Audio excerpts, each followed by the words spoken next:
yang masih dalam perjalanan, kiranya Tuhan memimpin sehingga boleh tiba dengan selamat bersama-sama dengan kami untuk memuji dan memuliakan nama-Mu. Semua kami yang ambil bagiannya Tuhan, majelis gereja, bahkan hamba-hamba yang lainnya, kiranya Engkau memimpin, mengaruniakan kami hikmat sehingga kami boleh melaksanakan tugas pelayanan kami dengan baik. Semuanya demi kemuliaan. Ini doa kami Tuhan, kami berikan berkat dalam Yesus Kristus, Tuhan dan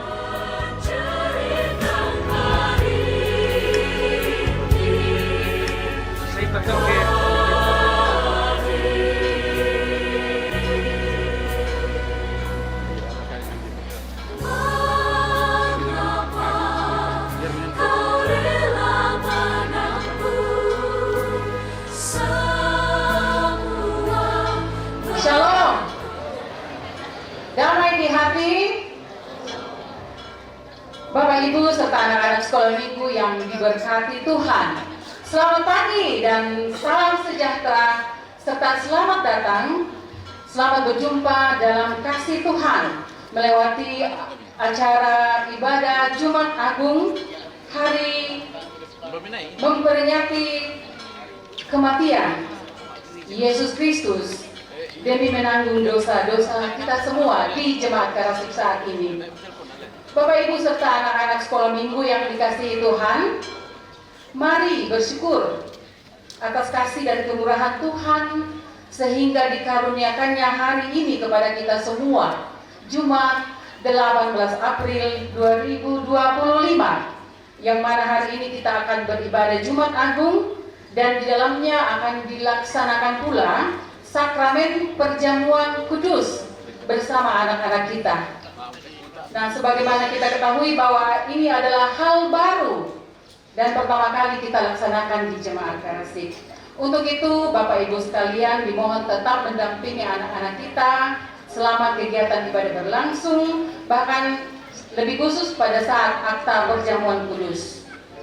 Dia yang telah mengosongkan dirinya, merendahkan dirinya, serta siap menjadi hamba yang menerima penolakan, bahkan siap menanggung penderitaan dan kesengsaraannya. Dia merengkuh segala bentuk luka yang dialami, sembari terus menyinari dunia yang penuh dengan dosa, dengan kehangatan cinta kasihnya. Untuk itu mari kita tenangkan hati dan jiwa kita. Kita akan segera memasuki akta ibadah dengan tema Janganlah Jauh Dariku. Dan kepada pelayan liturgis Ibu Diaken Romauri, RBB Sirait, dipersilakan.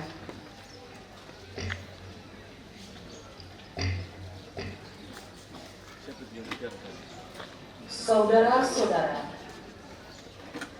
kini kita telah tiba berada pada puncak rangkaian penghayatan peristiwa penderitaan Tuhan Yesus Kristus, menggenapi karya Allah dalam hidup kita manusia, menebus dosa dan pelanggaran kita. Oleh pengorbanannya, hidup kita dibaharui.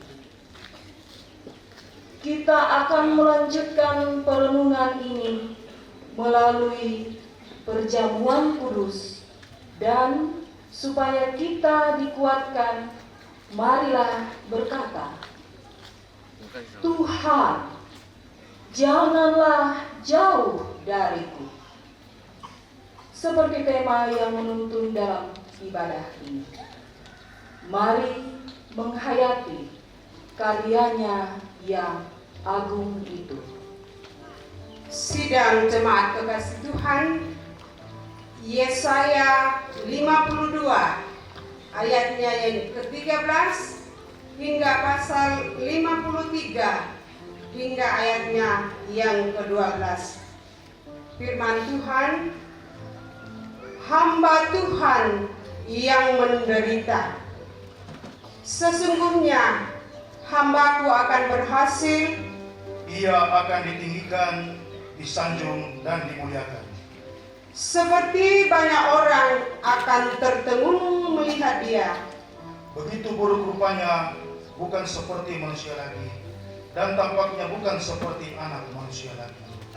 Demikianlah ia akan membuat tercengang banyak bangsa. Raja-raja akan mengatupkan mulutnya melihat dia. Sebab apa yang tidak diceritakan kepada mereka akan mereka lihat. Dan apa yang tidak mereka dengar akan mereka pahami. Siapakah yang percaya kepada berita yang kami dengar? Dan kepada siapakah tangan kekuasaan Tuhan dinyatakan? Sebagai tarut ia tumbuh di hadapan Tuhan. Dan sebagai tunas dari tanah kering. Ia tidak tampan dan semaraknya pun tidak ada, sehingga kita memandang dia. Dan rupa pun tidak, sehingga kita menginginkannya. Ia dihina dan dihindari orang. Seorang yang penuh kesengsaraan dan yang biasa menderita kesakitan. Ia sangat dihina, sehingga orang menutup mukanya terhadap dia. Dan bagi kita pun dia tidak masuk hitungan. Tetapi sesungguhnya penyakit kitalah yang ditanggungnya, Dan kesengsaraan kita yang dipikulnya. padahal kita mengira dia kena tulah, Dipukul dan ditindas Allah. tetapi dia tertikam oleh karena pemberontakan kita. Dia diremukkan oleh karena kejahatan kita. Ganjaran yang mendatangkan keselamatan bagi kita ditimpakan kepadanya. Dan oleh bilur-bilurnya kita menjadi sembuh. Kita sekalian sesat seperti domba, Masing-masing kita mengambil jalannya sendiri. tetapi Tuhan telah menimpakan kepadanya. Kejahatan kita sekalian. Dia dianiaya, tetapi dia membiarkan dirinya ditindas. Dan tidak membuka mulutnya. Seperti anak domba yang dibawa ke pembantaian, Seperti induk domba yang teluh di depan orang-orang yang menggunting bulunya, ia tidak membuka mulutnya. sesudah penahanan dan penghukuman ia terambil. Dan tentang nasibnya, siapakah yang memikirkannya? Sungguh, ia terputus dari negeri orang-orang hidup. Dan karena pemberontakan umatku, ia kena tulah. Orang menempatkan kuburnya di antara orang-orang fasik. Dan dalam matinya, ia ada di antara penjahat-penjahat. Sekalipun ia tidak berbuat kekerasan, Dan tipu tidak ada dalam mulutnya. tetapi Tuhan berkehendak meremukkan dia dengan kesakitan. Apabila ia menyerahkan dirinya sebagai korban penebus salah. Ia akan melihat keturunannya, umurnya akan lanjut. Dan kehendak Tuhan akan terlaksana olehnya. Sesudah kesusahan jiwanya, Ia akan melihat terang dan menjadi puas. dan hambaku itu sebagai orang yang benar. Akan membenarkan banyak orang oleh hikmatnya, dan kejahatan mereka dia pikul.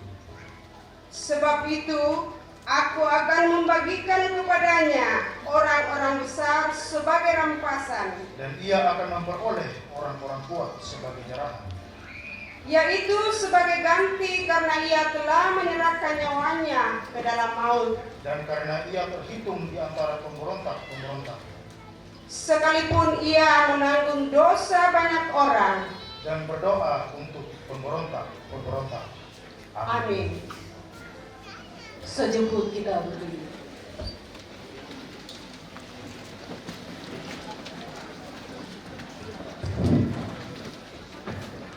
Kepala yang berdarah.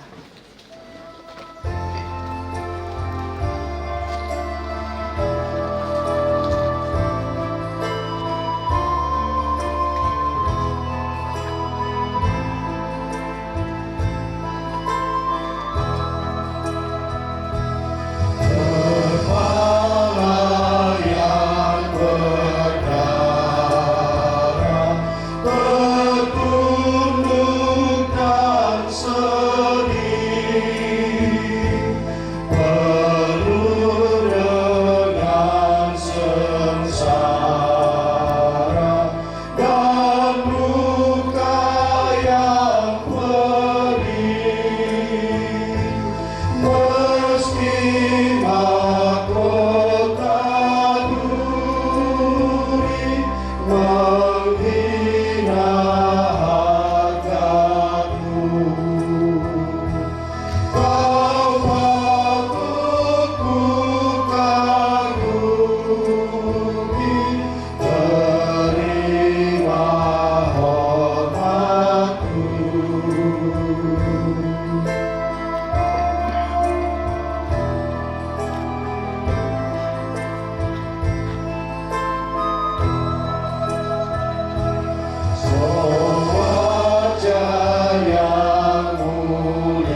salahku, dosaku tak kau gantung di kayu salibmu. Oh kasih hadiratku yang harus dicerna, ampunilah hambamu, beri anugerah.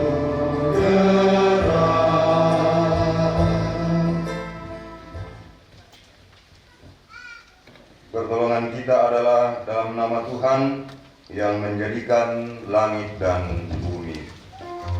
Amin. Amin.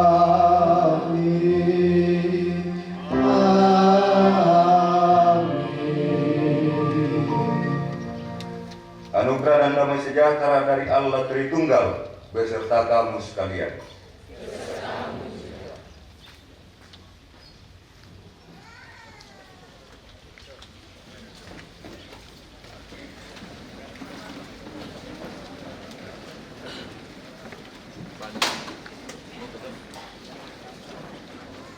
Bahwa hari ini dalam kita memperingati dan merayakan pengorbanan Kristus yang telah mati karena dosa kita, juga hari ini bersama dengan Tuhan sebagai keluarga Allah kita akan bersama-sama merayakan perjamuan kudus. Seperti yang telah disampaikan pada minggu sebelumnya, bahwa perjamuan kudus adalah suatu pelayanan yang Tuhan Yesus sendiri kehendaki untuk tetap dilakukan sampai Ia datang kembali dalam kemuliaan kerajaan-Nya. Setiap kali kita makan roti dan minum anggur dalam perjamuan kudus, kita memperingati pengorbanan Tuhan Yesus di kayu salib, yaitu mati untuk menebus dan membebaskan kita dari kutuk dosa. Karena kasih-Nya kepadamu.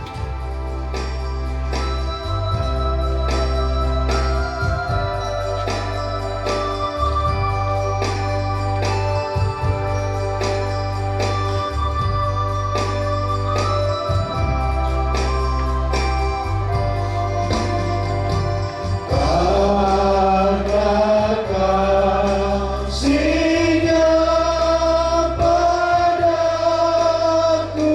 Yesus.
bersama-sama kita mengaminkan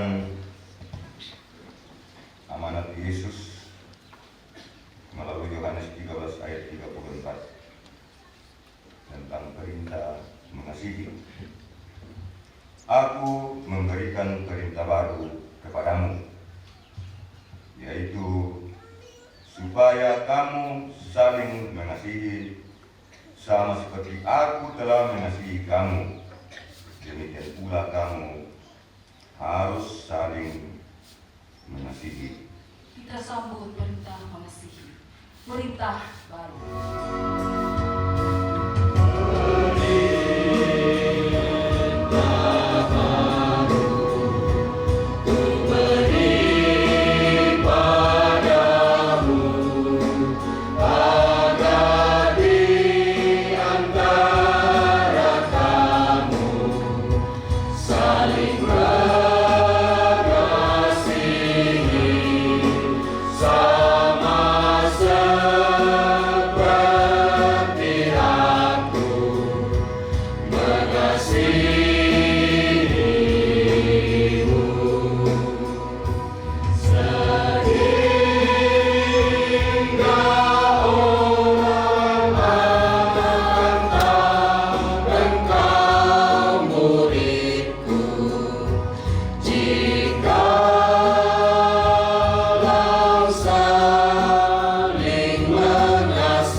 Atau sebelumnya kita menyebutnya sebagai minggu sebentar. Pasca itu kita menyaksikan simbol-simbol gerejawi untuk mengingatkan kita betapa pengorbanan Kristus itu, betapa Allah berkenan untuk mengasihi kita.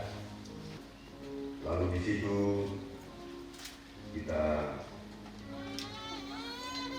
mendapat amanat ketika di saat-saat terakhir Yesus akan disalib, lalu ia dengan penuh kerendahan mau membasuh kaki murid-murid yang di dalamnya paham, mengerti semua kata-kata sangat potongan kalau melalui tingkah laku kita, melalui kehidupan keseharian kita, hubungan kita dengan sesama tidak jelas. Dan saya kira memang itulah makna salib, bahwa pengorbanan Kristus adalah ketika Kristus disalib untuk kembali menghubungkan kita dengan Allah dan juga berkenan untuk kita dihimpunkan menjadi satu persekutuan Tuhan. Yang utama dalam merayakan dan memperingati pengorbanan Kristus hari ini, mari kita betul-betul insaf. Salah yaman dan kedua tuna kamasya di puang. Tidak ada lagi waktu berikut. Kehidupan ini adalah kesempatan yang Tuhan anugerahkan untuk kita terus memperbaiki hubungan kita dengan Allah. Sama mandat imani Masaryobang, juga untuk Masaryobang sama TikTok, karena kita harus sembahyang. Advokasi amas sekali lalu kemudian kita lupa kita beraktivitas, tetapi pertama dan terutama ialah untuk terus-menerus mengoreksi diri kita semua. Tak siapa satu kesalahan kita pokok-pokok Jehovah Muhammad Tuhan. Dan mari kita yakin bahwa mereka yang selalu insaf akan segala kesalahannya, Tuhan akan berkenan untuk menerimanya. Saudara-saudara, Allah telah mencurahkan kasih yang sempurna kepada umatnya. Ia rela menderita demi menebus dosa dan pelanggaran kita. Seperti kata firman, ia dihina dan dihindari orang, seorang yang penuh kesengsaraan dan yang biasa menderita kesakitan. Ia sangat dihina sehingga orang menutup mukanya terhadap dia, dan bagi kita pun dia tidak masuk hitungan, dipukul dan ditindas Allah. Tetapi dia tertikam oleh karena pemberontakan kita. Dia diremukkan oleh karena kejahatan kita. Ganjaran yang mendatangkan keselamatan bagi kita ditimpakan kepadanya, dan oleh dilur-dilurnya kita menjadi sembuh. Marilah dengan rendah hati kita mengaku dosa di hadapan kita.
Panjang sabar dan berlimpah kasih setia.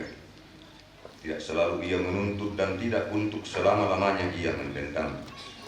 Tidak dilakukannya kepada kita setimpal dengan dosa kita, dan tidak dibalasnya kepada kita setimpal dengan kesalahan kita. Tetapi setinggi langit di atas bumi, demikian besarnya kasih setianya atas orang-orang yang takut akan Dia. Sejauh timur dari barat, demikian dijauhkannya daripada kita pelanggaran kita. Seperti Bapa sayang kepada anak-anaknya, demikian Tuhan sayang kepada orang-orang yang takut akan Dia. Sebab Dia sendiri tahu apa kita. Dia ingat bahwa kita ini debu. Hanyalah Yesus Juru Selamat.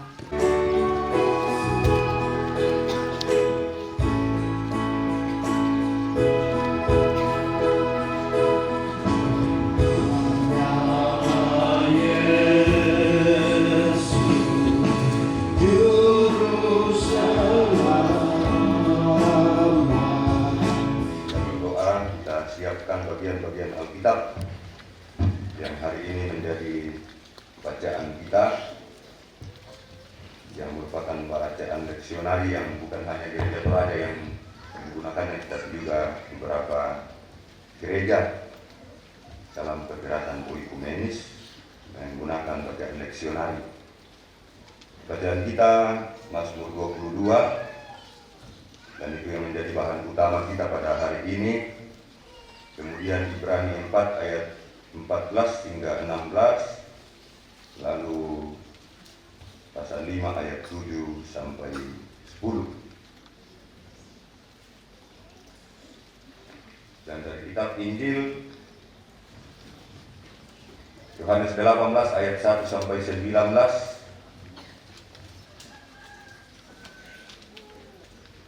Dan ya ayat 1 sampai pasal 19 ayat 42. Jadi ada 2 perikop.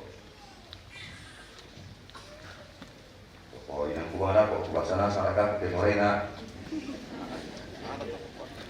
Kira aku umbana lagu bahasa. Inilah bacaan leksionari. Ya. Banyak yang bertanya apakah ini harus dibacakan. Wah, oh, teman yang kita jadi bahasa mi pusing mau. Ya, padahal kita berharap salah satu bagian dari iman ialah mencintai firman. Kalau di gendangan nakatena tantu lento menguntur na pematua. Pak Koyo dapat betul. Jadi itu bacaan kita hari ini.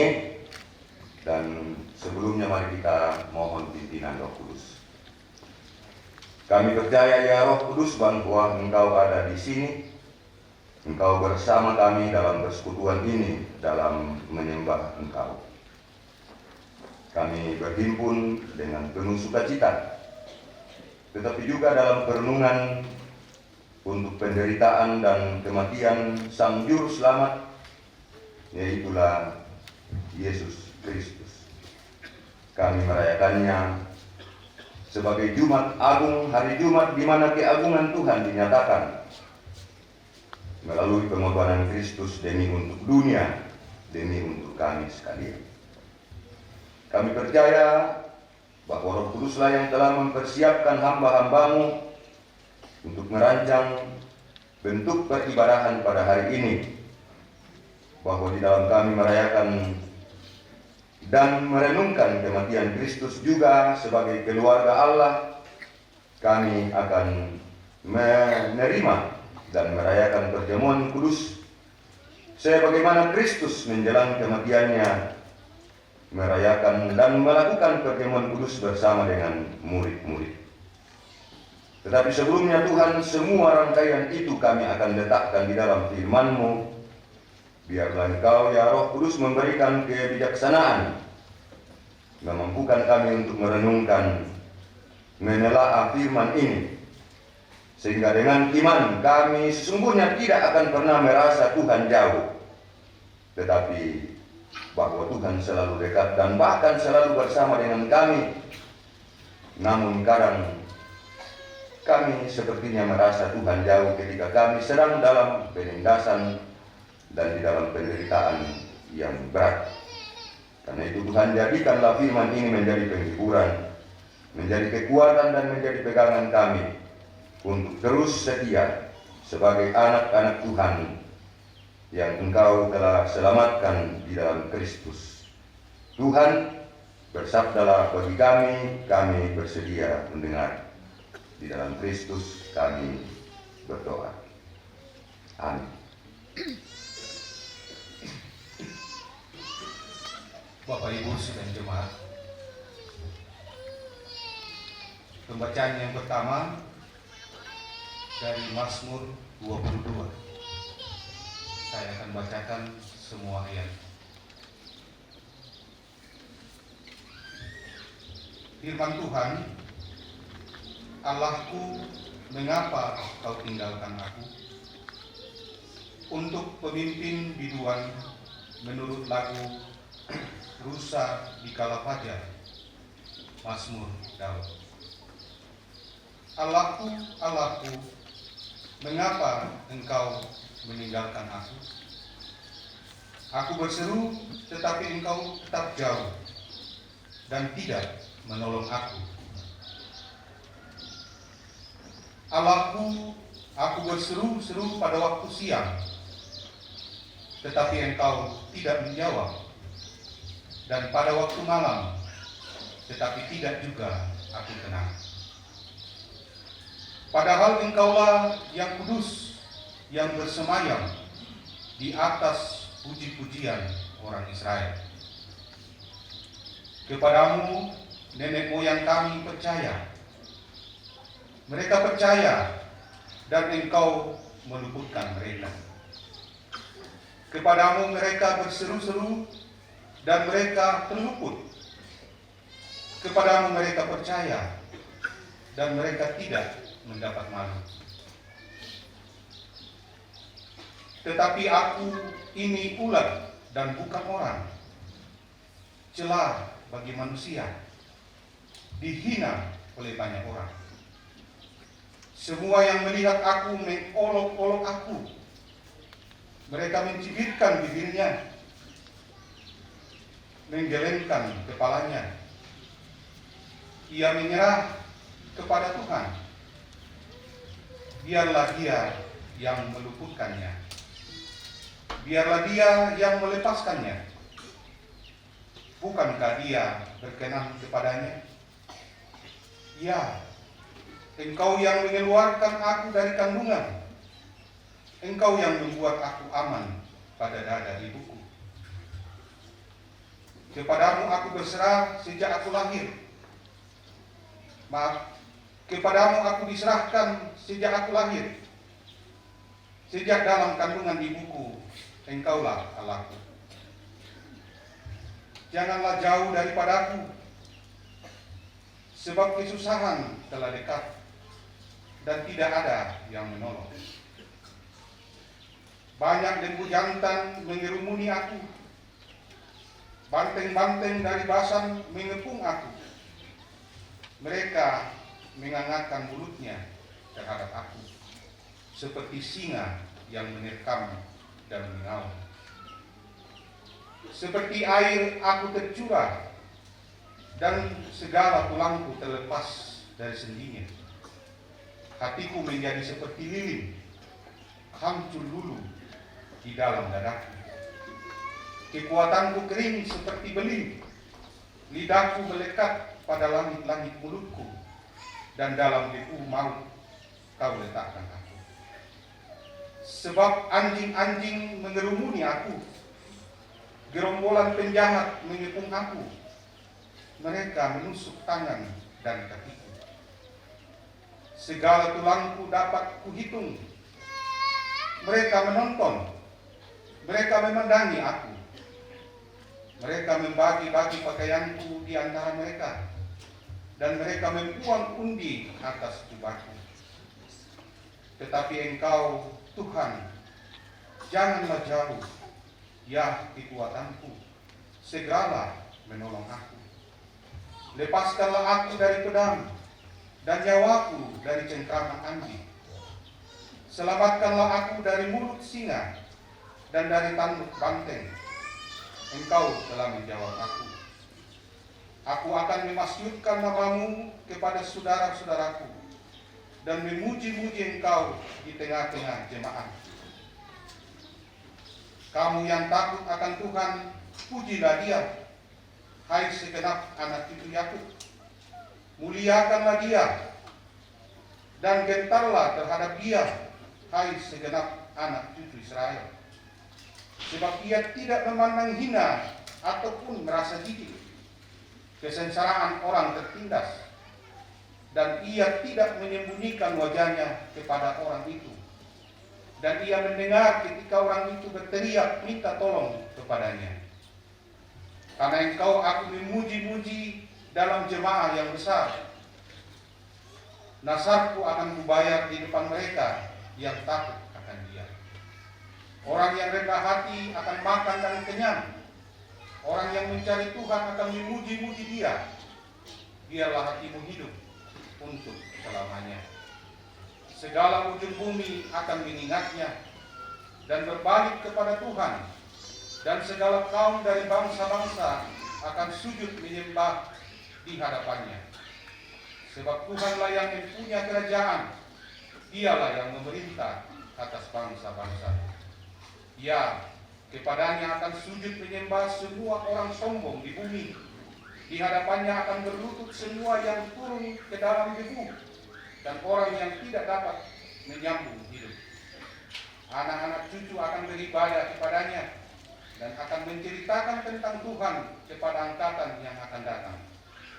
Mereka akan memberitakan keadilannya kepada bangsa yang akan lahir nanti, sebab Dia telah melakukannya. Amin. Terima kasih. Pembacaan kita yang kedua dari Ibrani 4 ayat 14 sampai 16 dan pasal 5 ayat 7 sampai ayat yang ke-10. Firman Tuhan. Yesus sebagai imam besar. Karena kita sekarang mempunyai imam besar agung yang telah melintasi semua langit, yaitu Yesus anak Allah, baiklah kita teguh berpegang pada pengakuan iman kita. Sebab imam besar yang kita punya bukanlah imam besar yang tidak dapat turut merasakan kelemahan-kelemahan kita. Sebaliknya, sama dengan kita, ia telah dicobai, hanya tidak berbuat dosa. Sebab itu, marilah kita dengan penuh keberanian menghampiri tahta kasih karunia, supaya kita menerima rahmat dan menemukan kasih karunia untuk mendapat pertolongan kita pada waktunya. Pasalnya yang kelima ayat 7-10. Dalam hidupnya sebagai manusia, ia telah mempersembahkan doa dan permohonan dengan ratap tangis dan keluhan kepada Dia yang sanggup menyelamatkannya dari maut. Dan karena kesalehannya, ia telah didengarkan. Dan sekalipun ia adalah anak, ia telah belajar menjadi taat dari apa yang telah dideritanya. Dan sesudah ia mencapai kesempurnaannya, ia menjadi pokok keselamatan yang abadi bagi semua orang yang taat kepadanya. Dan ia dipanggil menjadi imam besar oleh Allah menurut peraturan Melkisedek. Demikian firman Tuhan. Amin. Maranatha, Maranatha, Maranatha.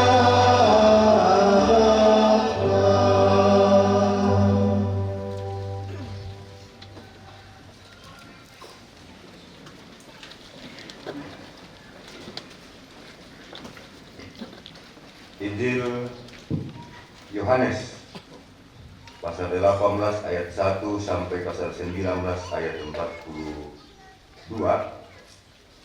Saya akan membaca mulai dari ayat 16 sampai ayat 30.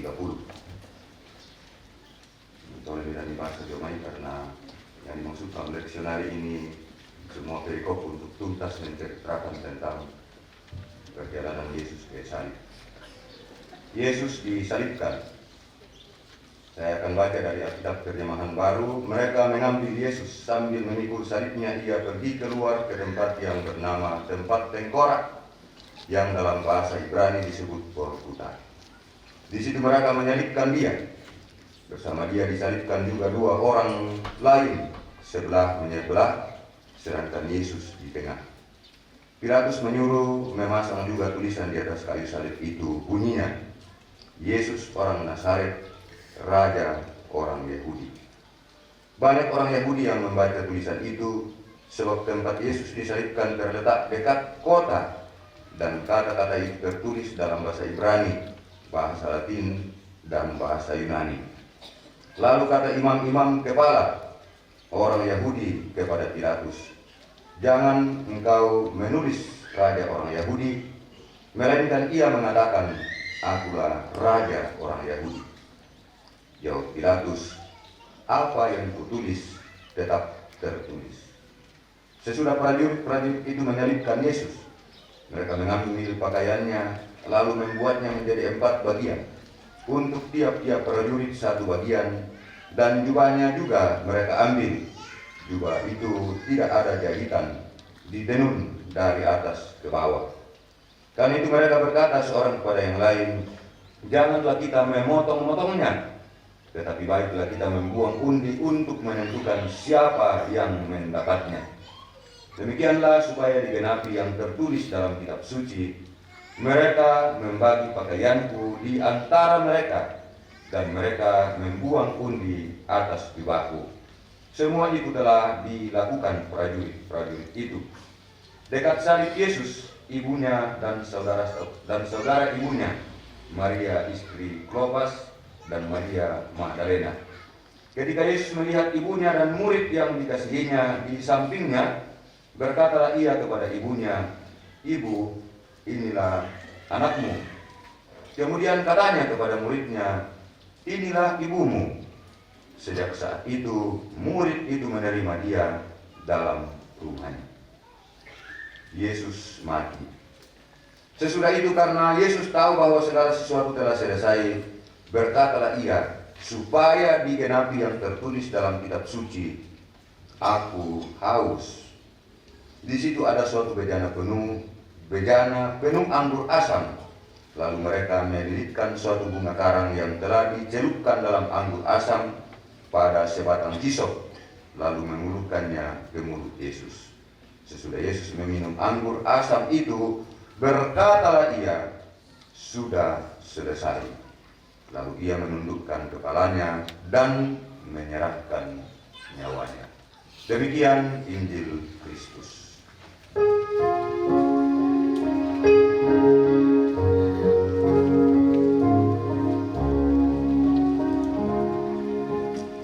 Yesus sayang padaku, Alkitab mengajarku, walau ku kecil lemah, aku ini miliknya. Yesus Tuhanku, sayang padaku. Itu firman-Nya di dalam Alkitab.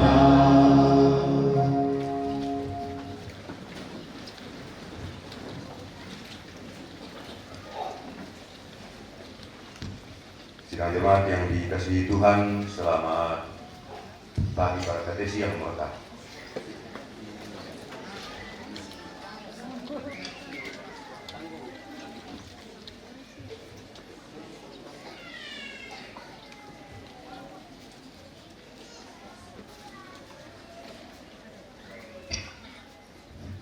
Satu, dua.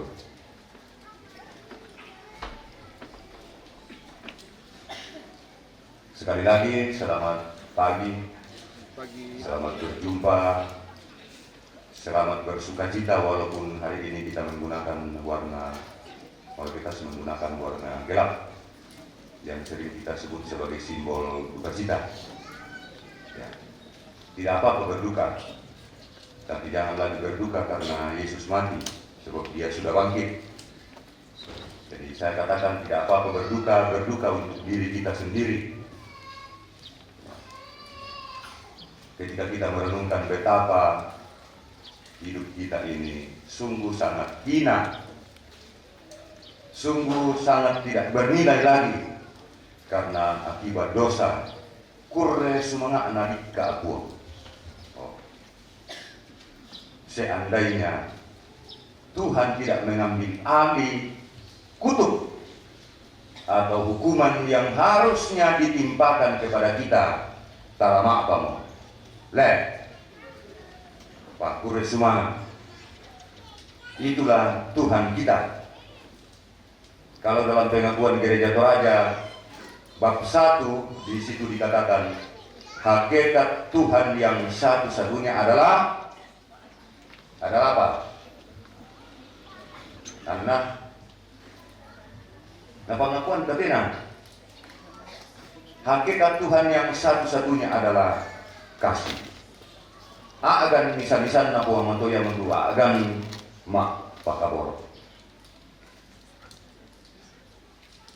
Tak napa sisurung dia tidak membalaskan. Yang kita mata na membala itu tak itu kuat. Kalau kita menarik lagi ke belakang sejak awal manusia diciptakan lalu kemudian dibawa ke Taman Eden, di sana Tuhan menunjukkan semuanya. Jadi nama apa kabar waktu Tuhan? Saya kadang-kadang bertanya ketika dalam pembinaan Kukua, seandainya yang menjadi ciptaan yang pertama adalah manusia, kira-kira bagaimana? Oke. Kalau seandainya manusia yang diciptakan pertama, Nama apa itu? Pada ditiro. Karena dikatakan di Alkitab bahwa pada saat itu masih gelap gulita, pituk, malilik. Napa lagi tak kemalilin? Sedang merasa kumanda nama lampu. Na di pator rolo tukang dia kali. Nah, tidak tu lilin pak tua parasa. Ya pasti kita tidak nyaman walaupun namun malilin tak duka marang nalaku satu bobo atau sarang katakan. Apa nako karunia na raya nako manituka atau mamulle menganga moliang.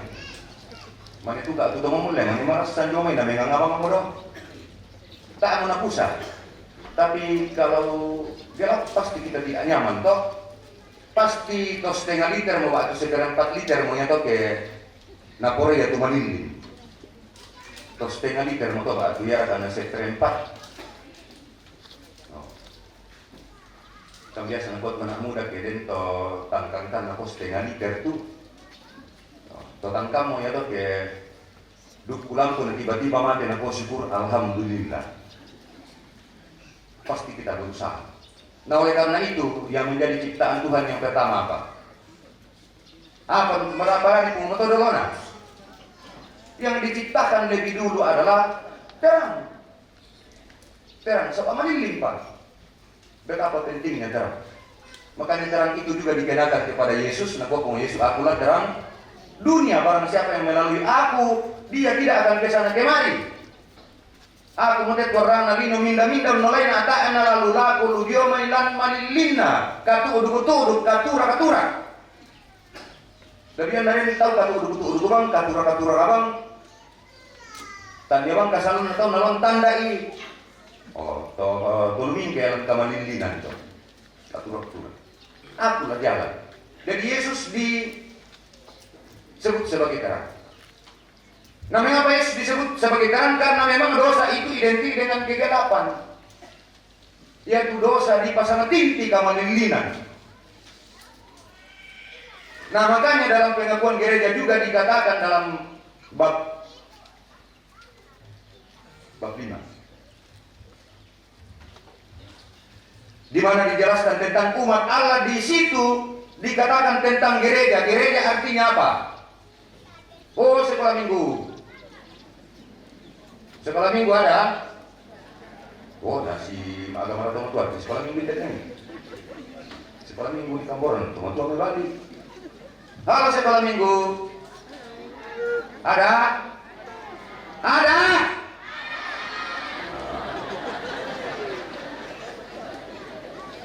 Bagi mamamu. Gereja artinya apa? Orang yang dipanggil dari kegelapan kepada terang. Ditambahi lamai kamalilinan. Jadi kamalilinan itu adalah dosa. Nah yang disebut gereja adalah kita. Nah kuasa ala guna sekolah minggu. Aku gereja, kau pun gereja. Kita sama-sama gereja. Kalau kadang nak misalnya segamaran itu jadi kita sama-sama gereja. Jadi setelah Allah memanggil kita dan menebus lalu menguduskan, maka kita disebut umat Allah. Nah itulah pengakuan kita. Allah berfirman kepada manusia yang ditebus dan dikuduskan menjadi umat Allah atau gereja. Ditambah, tapi tidak dipanggil begitu saja. Dipanggil dari kegelapan melalui pengorbanan, melalui perjuangan. Tidak mudah. Kalau kemarin dalam perayaan Kamis Putih kita membaca kitab Keluaran di mana Tuhan memerintahkan perayaan Paskah kepada bangsa Israel. Bahwa semua ini kamu harus merayakannya. Nah, mengapa harus dirayakan? Karena itu adalah pengingatan yang sangat penting untuk mereka mengingat bagaimana perjuangan Allah, bagaimana proses mereka dibebaskan dari Mesir. Maka ini itu Firaun nih. Yang dari itu makara inde taras di mandu pada sok Firaun. Pada saya lah. Oh, apa bang mau lihat bila dia makara abang lihat. Oh. Ya itu sama tuan na motor aku atau ke Makassar ke mengurut namui more tangan di bela duka mana apa ya? Tangan habis itu. Jadi mereka di ibang itu gamarat ale. Oh. Dah ada yang mau ibang sumadang-madang sabab ada yang tuna dapat namui more tangan sidang biram. Betapa kuatnya Firaun sehingga Allah harus berjuang. Bayangkan 10 tulah. Nanti pada tulah yang terakhir, ketika umat Allah disampaikan kepada mereka, silakan ambil domba. Dalam bacaan kita kemarin, dan potonglah domba itu payahnya kapua marok. Tanpa itu sama non milih. Artinya juga kita dipesankan di situ untuk bagaimana saling mengasihi dan ada yang kasih devosi. Yang namisi diri dalam banua, panggillah keluarga yang lain supaya kamu makan bersama. Dan setelah domba itu dipotong, ambillah darahnya lalu kemudian taruh di atas pintu. Nah, kami pematuan aku, ketika aku lewat, maka setiap rumah di mana ada darah, maka dia akan dilewati oleh kematian anak sulung. Makanya pasca itu dari kata pesak artinya dilewati. Nalendui, dilewati oleh kematian anak sulung. Karena kematian anak sulung itu adalah kematian terkutuk.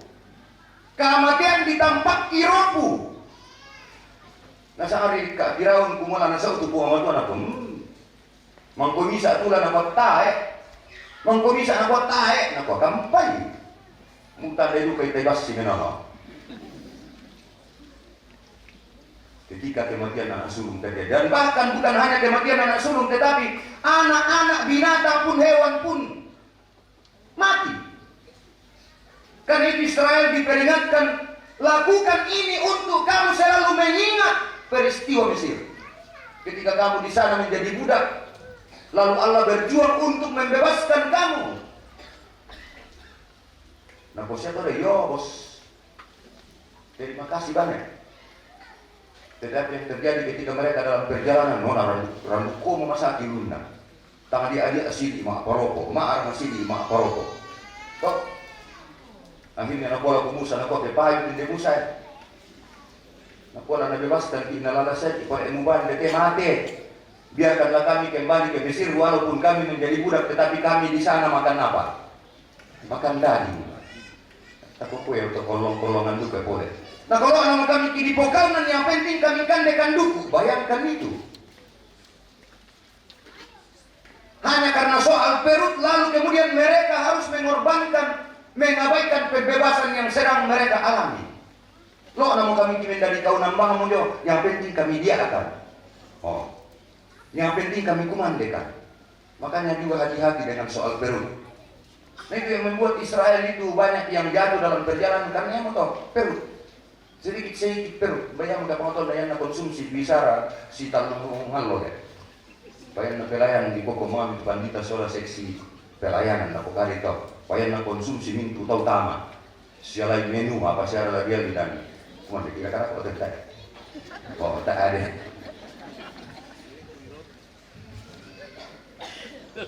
Mereka sudah dibebaskan. Supaya itu diingat oleh mereka dan menjadi pengingatan bagi keturunan mereka betapa Tuhan mengasihi mereka ketika mereka dalam kehidupan yang sangat pahit.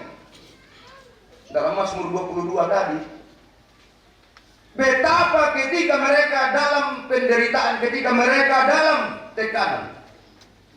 Nah, tak kuat membelang pengotor. Kalau tema kita mengatakan janganlah jauh dariku, maka saya akan bertanya kepada kita, apakah Tuhan yang menjauh atau kita yang menjauh? Muhammad warga itu membela atau kita? Naku ini kita janganlah jauh. Kita ya. Bahwa ketika dosa telah menyelubungi kita, maka sesungguhnya hidup kita ini adalah hidup yang hampa. Tetapi kadang-kadang manusia menganggap kehidupannya sebagai kehidupan yang mapan, kehidupan yang sukses ketika mereka telah memiliki segala-galanya.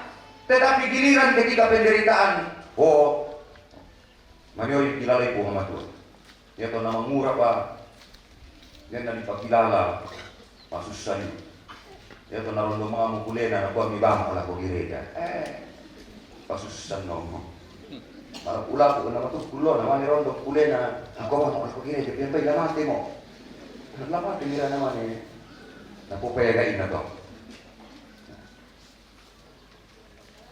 Ingatlah. Janganlah engkau jauh dalam pengembaraan pemazmur ketika dikepung oleh musuhnya, ketika dia ditindas, ketika dihindari oleh masyarakat, ketika dia dihina. Nah, kalau itu pemazmur kuat, takut membela itu Tuhan. Sehingga memang mazmur ini mengingatkan betapa kita dalam keterbatasan, bahwa tanpa Tuhan sesungguhnya kita tidak bisa berbuat apa-apa. Sitaman natara na membela tubuh sama Tuhan. Tetapi kadang-kadang kita yang merasa Tuhan itu jauh, karena memang kita tidak setia dan tidak akrab dengan Dia. Nah, oleh karena itu Bapak Ibu, melalui bacaan kita pada hari ini, 3 bacaan kita mengingatkan dan menyatakan kepada kita bahwa segala-galanya telah disempurnakan dalam Kristus. Sundun mulan Kristus. Ketika Yesus di atas kayu salib mengatakan, "Gannamu, sundun." Tidak ada lagi yang tidak ada. Tinggal bagaimana kita setia. Bahkan dalam Ibrani tadi dijelaskan di sana bahwa Dia telah menjadi juru syafaat. Juru syafaat artinya Dia yang akan menghubungkan kita dengan Dia. Karena itu dalam ajaran kita dikatakan berdoalah melalui namanya. Mas sembahyang komite telan senangku. Karena Yesuslah yang akan menyampaikan, Yesuslah yang menghubungkan kita. Kalau kita kembali lagi kepada pengakuan Gereja Toraja, dosa artinya putusnya hubungan antara manusia dengan Allah. Dan upah dosa ialah maut. Maut adalah mati, kematian. Dan oleh pengorbanan Kristus, hubungan yang telah putus itu telah kembali dihubungkan. Lagi-lagi kembali kepada makna salib. Bahwa melalui Yesus Kristus hubungan kita dengan Allah kembali. Hubungan kita dengan Allah kembali diperbaharui oleh darah Kristus. Hubungan kita kembali dengan Allah dinyatakan kembali melalui pengorbanannya. Sehingga umat Allah tidak perlu khawatir, tidak perlu tanah kumoto ngasiar karena ada yang ngasiar katupuan. Tuhan itu tetap ada. Tuhan ada di sekitar kita. Ketika Yesus kembali ke surga, Dia mengatakan kepada murid-murid, "Aku akan pergi menyediakan tempat padamu. Mataku, jangan khawatir karena penggantiku akan datang. Yaitulah Roh Kudus." Maka dengan demikian sesungguhnya Allah itu selalu ada di dalam kita. Bahwa Allah itu ada di setiap kehidupan kita, ada dalam segala rancangan-rancangan kita. Ada dalam rumah tangga. Pagi tari kita itu nenek untoyangan kaleta jomai olona Muhammad. Itulah sebabnya Bapak Ibu, saudara-saudara, dalam merayakan Jumat Agung banyak yang protes ketika saya mengadakan merayakan Jumat Agung. Nakwa memberikan rayakan nina kematian. Saya katakan justru perayaannya yang harus nyata, karena ini peringatan. Mengapa patut dirayakan? Karena justru dalam kematian itulah kita menemukan kehidupan yang baru. Bahwa dalam kematian itulah kita menemukan kehidupan kekal. Dan inilah yang dinyatakan dalam baptisan. Baptisan itu dari kata baptizo, artinya ditenggelamkan atau diselamkan ke dalam apa? Ke dalam? Ditenggelamkan atau diselamkan ke dalam apa? Di dalam kematian dan kebangkitan Kristus, bukan ke dalam air. Yang untuk misalnya bangkitan semua, ya namanya resmi ke diselam tinggi. Bukan persoalan itu. Diselam kali percira, kali pareder, kali goreng rata. Misa hari dasar dibaptis ke dalam nama Bapa dan Anak dan Roh Kudus. Kita telah diselamkan ke dalam kematian. Kematian Kristus adalah kematian karena dosa. Dan semua kita yang percaya telah ditenggelamkan ke dalam kematian itu. tetapi sekaligus kita ditenggelamkan ke dalam kebangkitannya. Maka dengan demikian, oleh kebangkitannya kita juga memperoleh kebangkitan. Yang menurut Nabi Yesus, akulah kebangkitan dan hidup. Barang siapa yang itu kemarin ani desa berkutanan teh laku pemilik salib. Pasti dia salah jawabannya. Akulah kebangkitan dan hidup, barang siapa yang percaya kepadaku, barang siapa yang percaya kepadaku, ia akan hidup walaupun ia sudah mati. Sudah mati di situ maksudnya meninggal dunia. Karena di dalam Kristus tidak ada lagi yang dapat memisahkan kita, baik itu kehidupan maupun kematian. Ada di kitab Ibrani. Karena kematian Kristus adalah kematian yang hanya sekali terjadi, lalu kebangkitannya juga hanya sekali terjadi untuk selama-lamanya. Makanya yang bertentangan dengan ajaran kita ialah baptisan ulang. Karena Yesus hanya sekali mati dan Yesus hanya sekali bangkit. Satu kali mati dan satu kali bangkit untuk selama-lamanya. Nah, kematian itu kita telah ditenggelamkan ke dalam kematian itu. Artinya bahwa ketika kita telah ditenggelamkan ke dalam kematian, itu berarti kita di dalam Kristus telah menerima penebusan. Tetapi sekaligus ketika kita ditenggelamkan ke dalam kebangkitan itu juga oleh kebangkitannya kita memperoleh kebangkitan. Nah, apa betul?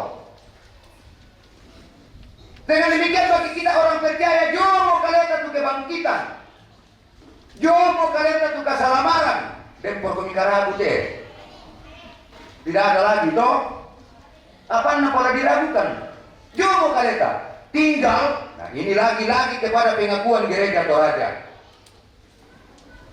Yang disebut gereja atau yang disebut umat Allah itu dikatakan dalam pengakuan disuruh ke dalam dunia. Salau yang jadi kuah sende pengikut penentor sende lantelino tarulang.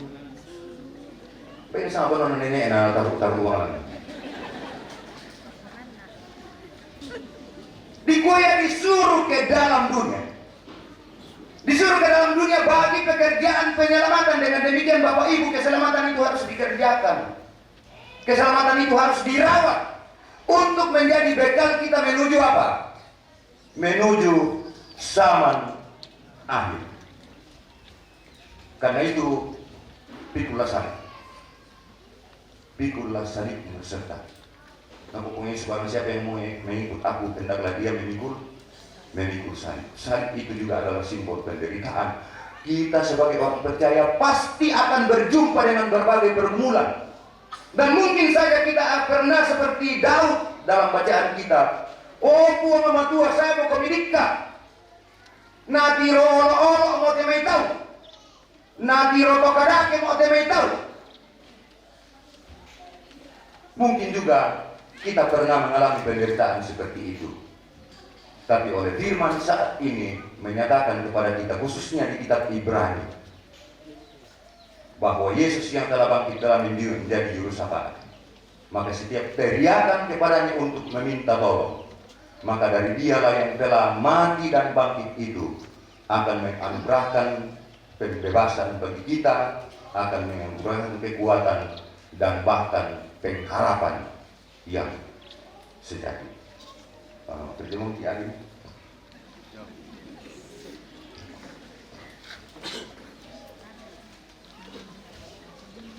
Baik, kita teduhkan hati kita.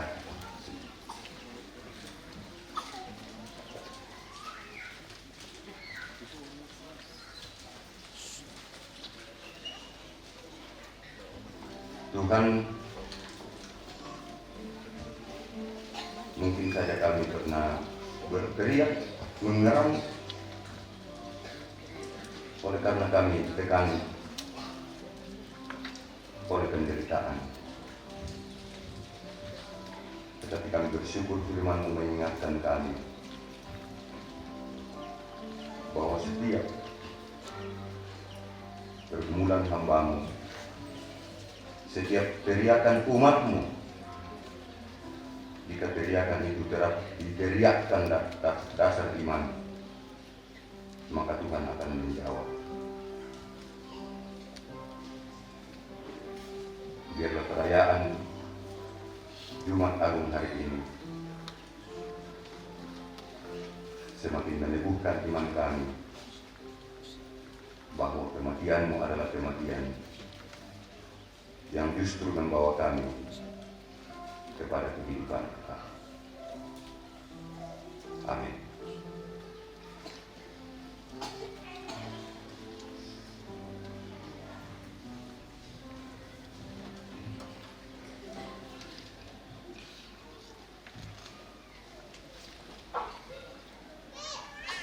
Bapak Ibu, saudara-saudara yang dikasihi dalam Tuhan, kita akan bersekutu dalam meja perjamuan kudus. Roti dan anggur dalam perjamuan kudus hendaknya kita terima sebagai tanda dan meterai dari kasih dan kesetiaannya kepada kita. Di dalam perjamuan kudus ditegaskan kepada kita bahwa Tuhan kita Yesus Kristus melalui pengorbanannya yang sempurna telah membebaskan kita dari sumber segala kesusahan, yaitu dosa.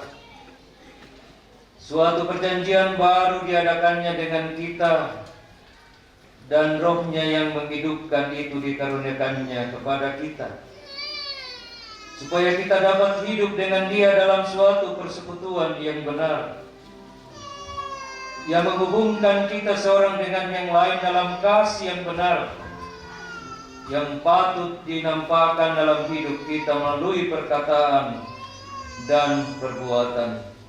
Dengan kasih seundang jemaat berdiri. Saudara-saudara dan anak-anakku, sebagai keluarga Allah, arahkanlah hatimu kepada Tuhan. Marilah kita mengucap syukur kepada Tuhan Allah kita dalam doa.